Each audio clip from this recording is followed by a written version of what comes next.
Assalamualaikum warahmatullahi wabarakatuh. The Honorable all the judges and all the audiences. My name is FAHREZA AHMAD SUGIANTO and I'm from Senior High School 1, Bojonegoro. Ladies and gentlemen, at this opportunity, I would like to tell you about one of the most famous story from Bojonegoro with the title Bedander Majapahit. The story began a long time ago in a kingdom named Majapahit. There was a king named Raden Wijaya. He was very handsome and strong and was very admired by his people. He had 7 soldiers whom he trusted the most. They were Ra Kuti, Ra Semi, Ra Tanca, Ra Wedeng, Ra Yuyu, Ra Banya, and Ra Pangsa. They were called as Dharma Putra. Long story short, after Raden Wijaya had passed away, his son Jayanegara replaced him. But ladies and gentlemen, he was very different with his father. He's labile, immoral, and keeps making bad decisions. Because of that, a lot of people were dissatisfied with him, especially Dharma Putra. They hated him so much. One day, Ra Kuti called all the members of Dharma Putra to have a dialogue at his house. A lot of you must be wondering why I gather you here. Well, I think it's time for us to talk about Jayanegara, said Ra Kuti as he started the conversation.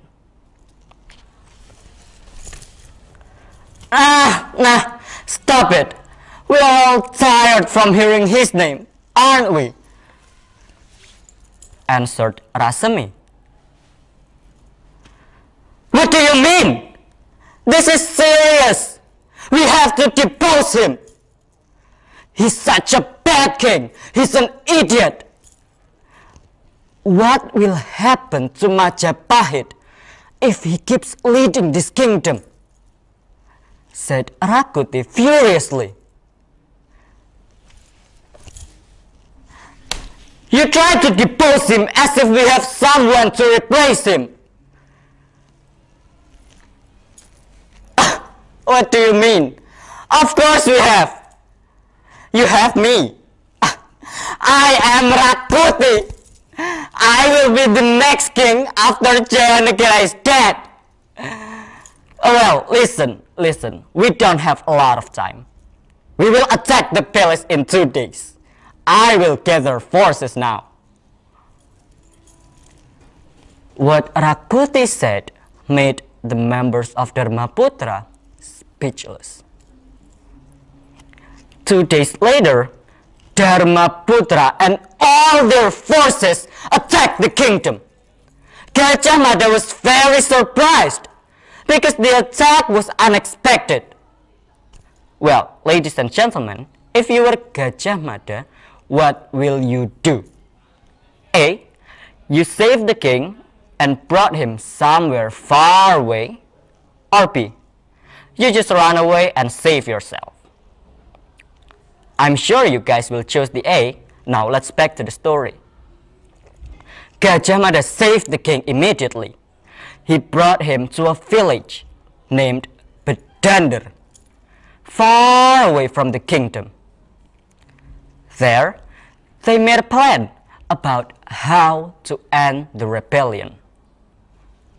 One day, Gajah Mada said, Your Majesty, after a long time of thinking, I have an idea. Now tell me what it is. We don't have a lot of time. We will gather forces, a huge amount of soldiers. We will end this rebellion and we will back in Majapahit again. Hearing that, Jayanegara was not happy. He seems confused. Gajah Mada, we're literally out here alone. How is it possible to gather forces? Well, Your Majesty, I'm sure there are a lot of people in Majapahit who will support you.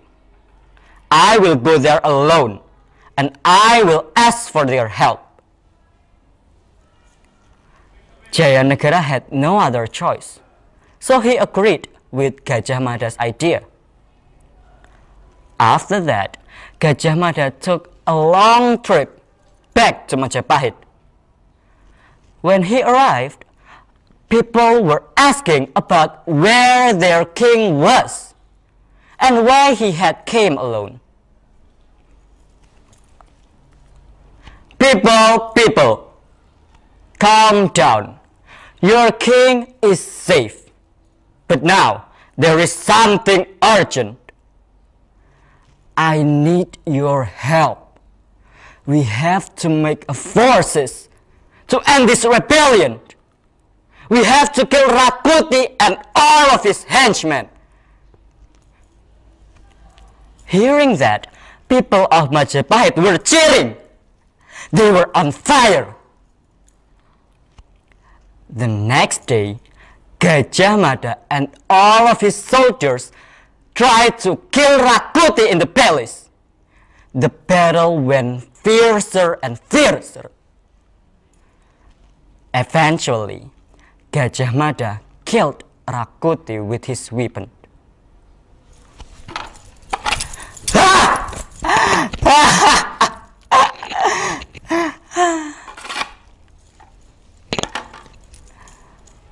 Ra Kuti is dead.